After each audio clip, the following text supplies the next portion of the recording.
네, 오늘은 시편 8편으로 말씀을 전합니다.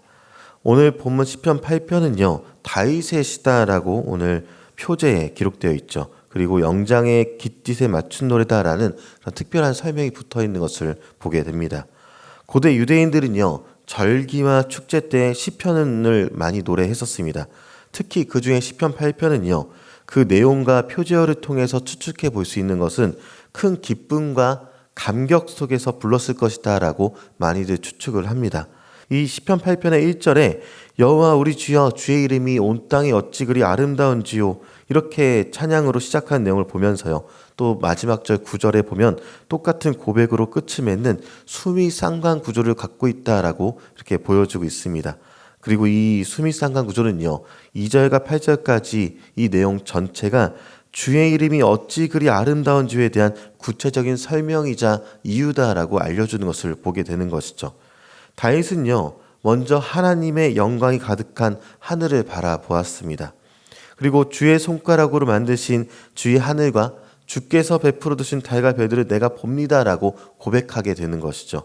그리고 여기서 손가락으로 만드셨다라는 이 표현은요, 하나님의 창조가 얼마나 섬세하고 인격적인지까지 노래하고 있는 것입니다. 마치 토기장이가 정성을 다해서 흙을 빚듯이 하나님께서는 온 우주를 하나님의 지혜와 능력으로 정교하게 창조하셨다라는 것이죠. 그런데 다윗은요, 이 광대하고 아름다운 창조 세계 앞에서 자신의 초라함과 연약함을 발견하게 됩니다.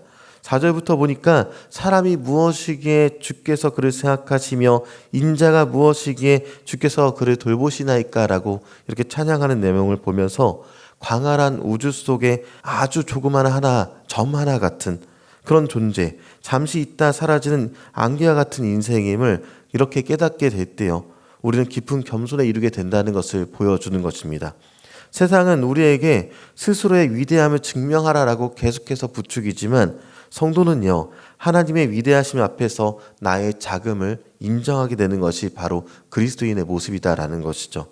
놀라운 사실 중에 하나는요, 하나님께서 이러한 연약한 존재들의 입을 통해서 하나님의 능력을 드러내신다라는 것입니다. 우리의 행복은 우리의 강함에 있는 것이 아니라 오히려 우리의 연약함을 인정하고 전능하신 하나님을 의지하는 데 있습니다. 광대한 우주 앞에서 우리의 미미함을 깨달은 다윗의 시선은요, 이제 그 미미한 존재에게 하나님께서 어떤 은혜들을 베푸셨는가를 주목해서 보게 됩니다. 그래서 4절의 질문에 대한 하나님의 대답이요 5절 이하에 펼쳐지게 되는데요. 그를 하나님보다 조금 못하게 하시고 영화와 존귀로 관을 씌우셨나이다. 이런 내용들이 있습니다. 하나님보다 조금 못한 존재. 이것은요, 사람이 하나님의 형상을 따라 지음받은 존귀한 존재임을 다시 한번 이야기하고 있는 것이죠. 우리가 점 하나 같은 작은 인생일지라도 우리가 죄로 인해 그 형상을 많이 잃어버렸을지라도 하나님께서 본래 우리에게 부여하신 가치와 존엄은 변하지 않는다라는 것입니다. 세상이 우리를 평가하는 기준은요, 외모며 재산이고 지위일 수도 있습니다. 그러나 하나님의 평가 기준은 오직 하나입니다. 하나님의 형상대로 지음받은 존귀한 자다. 이것을 얘기하는 것이죠. 그리고 더 나아가서는요, 하나님께서는 인간에게 주의 손으로 만드신 것을 다스리게 하시고 만물을 그의 발 아래 두셨다라고까지 선포하게 합니다. 하나님께서 우리를 당신의 창조 세계를 돌보고 관리하는 청지기로 세우셨다라는 것이죠. 그래서 7절과 8절은요, 그 다스림의 대상을 구체적으로 나열하면서 보여주는데요.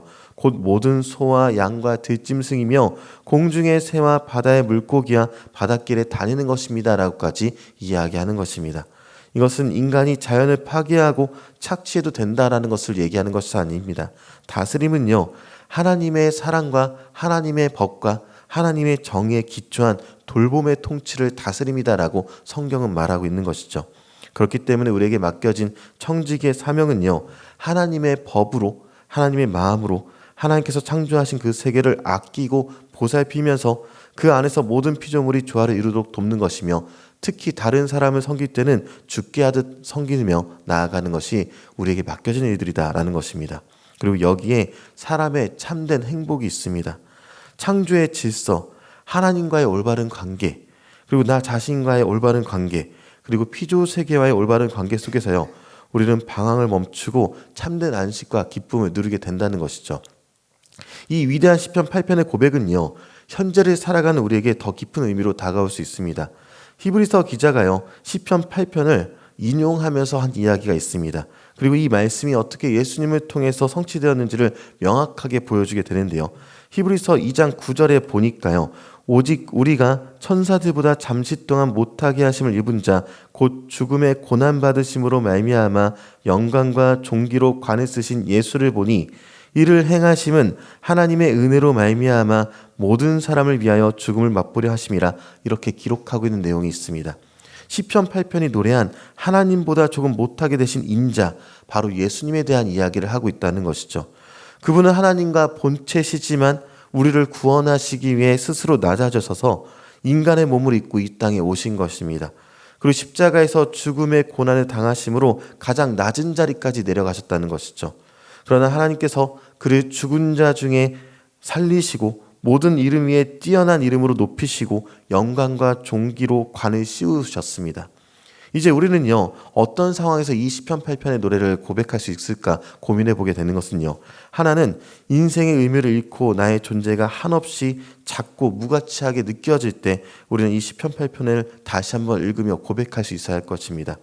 광대한 우주 앞에서 우리는 먼지 같은 존재일 수도 있지만 하나님께서는 그런 우리를 생각하시고 돌아봐 주시고요, 그리고 그분의 아들 예수 그리스도의 피값으로 우리를 사신 것을 기억하게 하신다는 것이죠.